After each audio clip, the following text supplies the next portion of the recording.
quick question for you.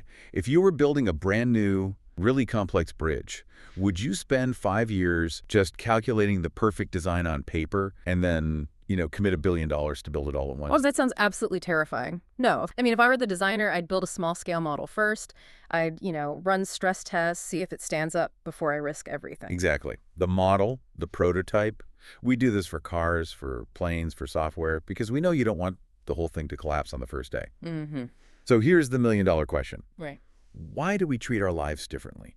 Why do we try to plan our entire futures on paper, just agonizing over every single theoretical choice without ever testing anything first? It's because we're using the wrong framework. We unconsciously treat life like an engineering problem. An engineering problem. Yeah, like designing a laptop hinge. Yeah. It has a fixed goal, one best solution, and you have all the data. So you just research, you optimize, and then you execute the perfect plan. But life isn't fixed. Life is a design problem. There's a desired outcome, sure, a well-lived life that feels right to you.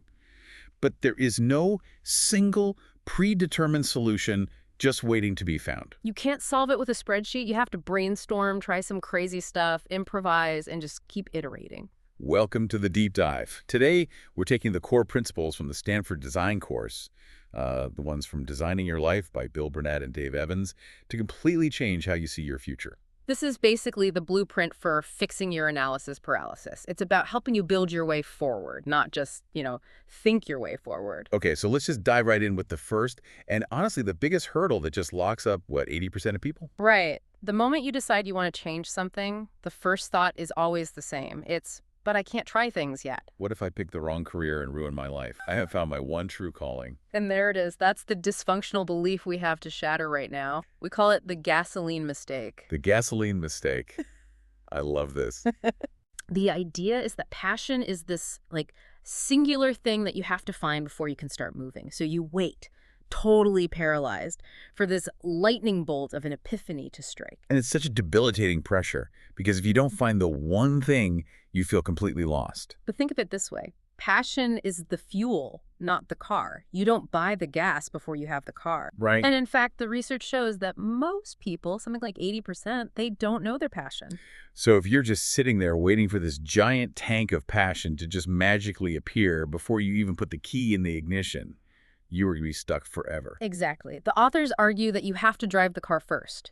You take action, you explore, you get good at something, and the passion is the result of that investment. It grows over time. So passion is the footprint of a trail you blaze, not the map you start with. That's it. You don't start with high-stakes passion. You start with curiosity. Curiosity is low risk, it's flexible, and you can access it right now. What captures your attention? That's your compass needle. Okay, so we ditch the search for the one true calling, and we adopt a designer's mindset, which brings us to wayfinding. Wayfinding is it's so essential because you can't map out your whole life in advance. You can't just put happy life into a GPS and get directions. There's no destination address for that. No. Think of explorers like Lewis and Clark. They didn't have a map to the Pacific Ocean. They literally mapped the route as they were going. So you need a compass, not a GPS. A Yeah. compass just tells you if you're heading generally north or south. It gives you direction based on where you are right now. And the compass tool here is something they call the Good Time Journal. This is how you start gathering real data, clues about what you already enjoy and what drains you. It tracks two things, engagement and energy. Engagement is about flow. When were you so focused, so into something that time just disappeared? And energy is just what it sounds like. What activities make your energy go up, leaving you feeling alive, and what makes it just plummet? But here's where people often mess this up. They keep the data too general. You can't just write, I enjoyed my job today. That gives you nothing to work with. It's not actionable. Not at all. Then, You have to zoom in, and for that, you use the AEIOU method. okay, AEIOU. Let's break that down. A is for activities. What were you actually doing when you felt engaged? E is for environment. Where were you? A loud office, a quiet coffee shop outside. I is for interactions. Who were you with? Was it a big group, one-on-one, or were you just on email? O is for objects. What things were you using? A spreadsheet, code, physical tools? And U is for users. Who was this for? A client? Your boss? the public, or just for yourself. And that level of detail is so important. I mean, take Lydia from the book. She was a writer who thought she hated working with people, so she was trying to design a life of total isolation. Right, because meetings just made her feel awful. But when she used AEIOU, she realized the problem wasn't people. It was her interactions. She was fine with one or two people. Exactly. What she hated were big, scheduled planning meetings with more than, say, 6 people. The creative part was fine. The administrative collaboration was draining her. That is so powerful. She reframed the problem from "I hate collaboration" to "I thrive in small, creative collaborations." And that's a problem you can actually design a solution for. And this data gathering is what lets you separate actionable problems from what the book calls gravity problems. Gravity problems. I love this concept. Those are the unchangeable facts of life. Like, I want to be an experimental poet, but I also want to be a millionaire. You can't solve gravity. You can't just wish the market for poetry into paying millions. Trying to solve that is it's a recipe for stagnation. The only response is acceptance. You accept reality, not with resignation, but as a starting point for smart design. So instead of trying to solve the gravity problem, you use your data to reframe it.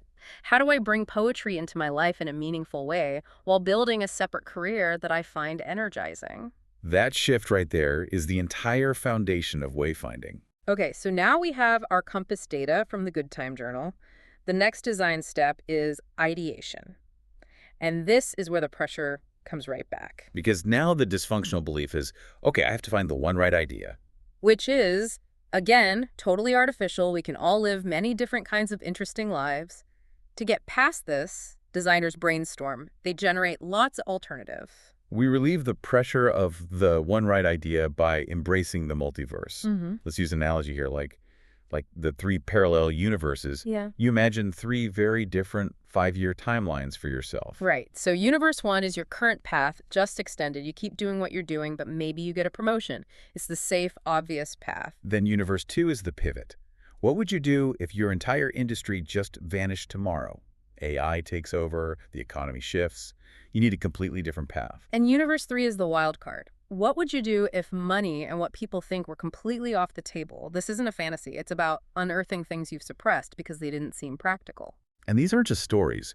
Each of these Odyssey plans has to end with 2 or 3 specific, testable questions. They're hypotheses. And to scrutinize them, you use the 4-gauge dashboard. This stops you from choosing based on just fear or excitement. Gauge 1 is resources. Do you have the time, money, skills to actually do this?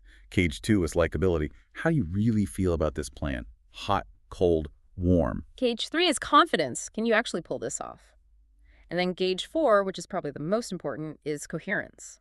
Does this plan actually align with your work view and your life view? And that's a step most people skip. You have to first write down what you think work is for.